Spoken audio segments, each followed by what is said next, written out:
নমস্কার বন্ধুরা, কুকুই সুপ্রিয়া চ্যানেল থেকে সবাইকে স্বাগত জানাই।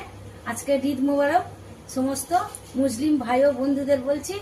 আজকে আপনাদের জন্য দুটো রেসিপি বানিয়েছি ঈদের স্পেশাল সিমুই ও লেচ্চা। তো প্লিজ পুরো ভিডিওটা দেখবেন কেমন করে আমি বানাই। তো আসুন কি কি নিয়েছি দুটো রেসিপি বানানোর জন্য আপনাদের দেখিয়ে দেবো। আর ভালো লাগলে লাইক কমেন্ট শেয়ার এটা বেশি বেশি করে করবেন। তো আসুন আমি কি কি নিয়েছি আপনাদের দেখিয়ে দিই। তো এখানে সিমুই নিয়েছি, এটা ভাজা সিমুই। এখানে লেচ্চা নিয়েছি, পৌজি হলদিরামের লেচ্চা। এখানে নিয়েছি চিনি, আমুল দুধ, তেজপাতা, ছোট এলাচ, আর এখানে আছে কাজু বাদাম, কিশমিশ, নারকেল আর চীনা বাদাম।